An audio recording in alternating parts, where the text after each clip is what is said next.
Hello and welcome back to the Laser Sports Academy. Today we're going to be covering a position breakdown of the field pointing or floating position.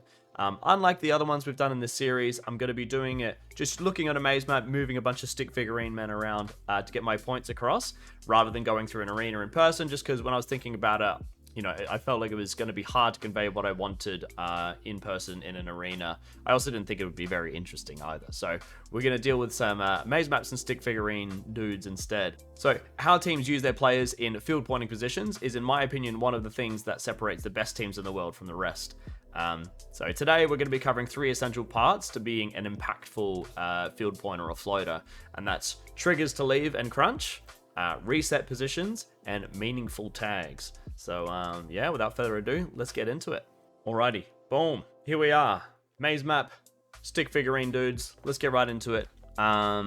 So yeah, we're going to start off by talking about triggers. So your triggers for when to push up to field pointing positions, and then also your triggers for when you should be crunching home. It's pretty basic, but it's a very fundamental and important part of the game, and one that you really want to be, pretty sharp on and really maximizing. So let's say, for instance, my team's green. We've got a couple people one on the front door over here, one on the back door over here. We got our last line, and we're being attacked by a couple red players. Cool. Front door person, last line done a great job. The attackers are gone. Bugger this. We're gonna go elsewhere. They call bounce or whatever, and they say they're just out of the picture for now. We can ignore them. Now that no one's there, the front door person's gonna call 0. Back door person's got no one, so they're gonna call 0 as well. And then that's your cue for your whole team to then, pretty much sprint to your field pointing positions, right? To really maximize your time there. Okay, so let's say they push up to there, maybe a last line pushes up a little bit as well. And yeah, that's the essence of it, right? It's not very much to it. And then vice versa, if let's say those attackers come back, the green backdoor person sees them coming towards your base, they'll call home as loud as they can. Or, you can use pretty much any comm, but home is the common one. And that's just to notify your defenders, we're being attacked, get set and ready to defend again. And then, if you've got your captain or whoever you have out, if they're nearby, maybe they can swing past as well and help you just, initially repel them. But let's say, they've called home. Red people are attacking, so the front door person's going to crunch home as well. Last line's going to get ready to rumble, and yeah, that's basically the push and pull of the field pointing, when you should be doing it and when you should be crunching home. Alrighty, so the second thing we're going to be covering is the reset positions. So as a field pointer, your reset position is the furthest point that you can push to without anyone being able to sneak past you, right? So let's say we take our green defenders once again. They've successfully repelled an attack. They call 0 on the doors. All right, time to field point. This front door player might push up to there. This back door player might push up to there. Maybe last line is there, whatever. They're now in their reset position where they can get some field points. They've got some sight lines, but no one's going to be able to sneak past them. It's a safe field pointing spot, right? If a player goes to go behind this person, they're just going to get spotted. They'll call home. Defense will crunch, and that'll be an unsuccessful initial attack, at least. Obviously, you could stick around, but that's beside the point.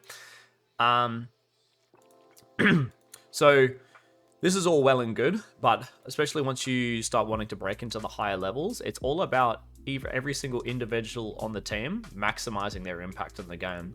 And the reality is, most of the time when you're in these positions, like these reset positions as a field pointer, you might get some field points, but it might not be as good of field points as you could get if you just push a little bit further. It doesn't have to be anything drastic. It could just be as little as a few steps, or it could just be a little sprint of 3 to 5 seconds to just open up your sight lines and get some different angles on people. Now, obviously, you have to be careful with this, because if you stay overextended for too long, people are going to catch you out, right? So as an example, let's say this green front door person pushes up to this panel here to shoot down the back door of red, good field points there. But if they stay there for too long, let's say this blue player catches on, they say, oh, that person's pretty overextended. They might sneak past, get the drop on your last line, destroy your base, and then that's not hunky-dory, not very cool. So out of fear of this, and understandably, people tend to be a little bit more passive when they're field pointing.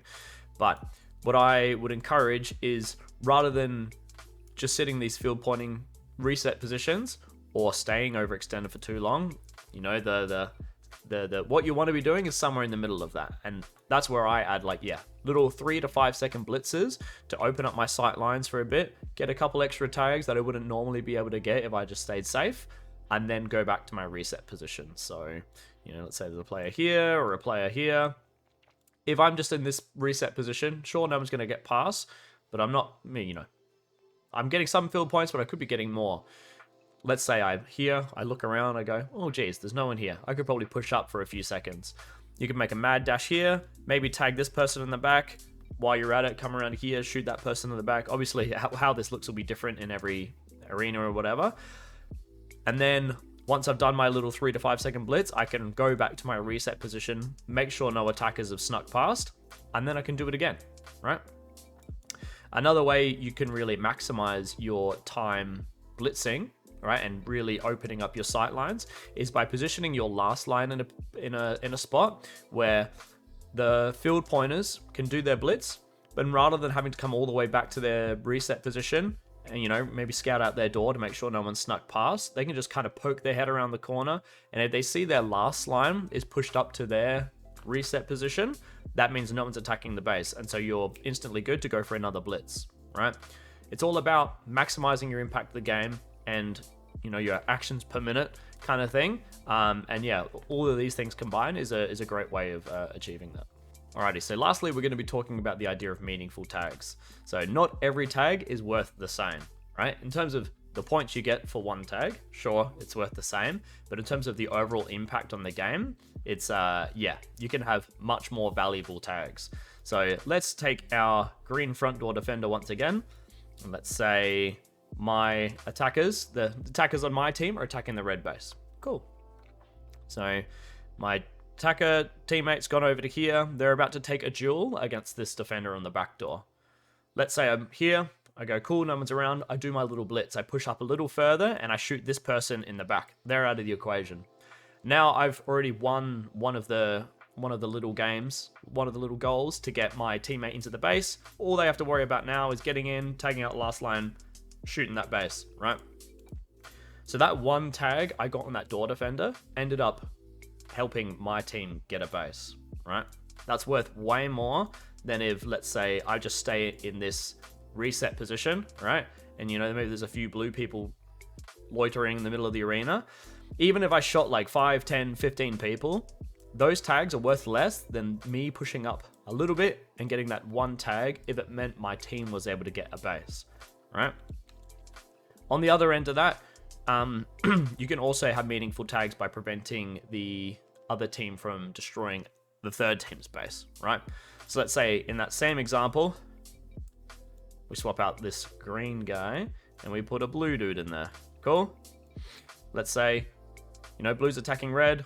I've looked around, I'm field pointing, no one's around. I'm going to do a little blitz. I push up and I get a tag on this blue door defender. Maybe that door or that blue attacker, sorry. Maybe that blue attacker was about to win their duel against this red dude.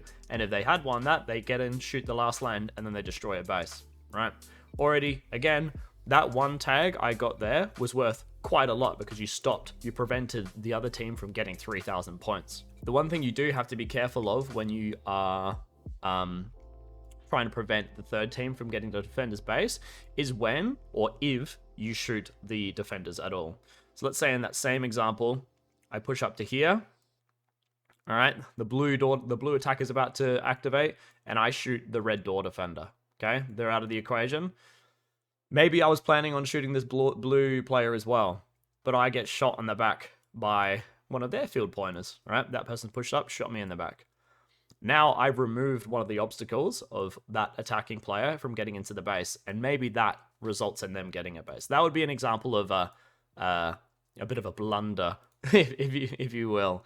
So yeah, when you are field pointing and trying to prevent the third team from getting a base, you do have to be careful about when you tag out the defenders and your own positioning and stuff. Obviously, if you can guarantee that you're not going to get shot in that example and you can shoot both, cool. That's 300 points, lovely jubbly.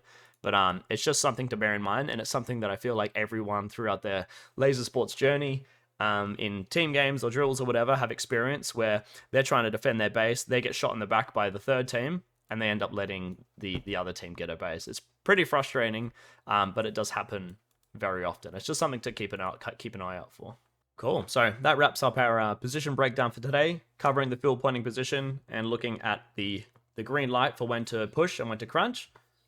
Reset positions, so how far you can go when you're field pointing, and then also how you can push the limits of that, and then also ensuring that our tags are actually meaningful and having an impact on the game.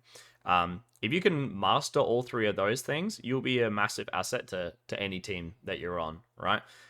It's also it's something that you can develop outside of actually, working it and synergizing it with your team. Obviously, you can kind of build upon it and get really in depth and stuff when you play with a team. But those general fundamental skills, you can plug and play onto any team and be extremely valuable. So I encourage all of you to, if you're not already doing it, to make a conscious effort to do this in your trainings. That's about it. Hope you enjoyed this slightly different format today. I couldn't think of a way to do it, film it in the arena in person and make it interesting. So let me know if you enjoyed it. And we'll see you next time. Peace.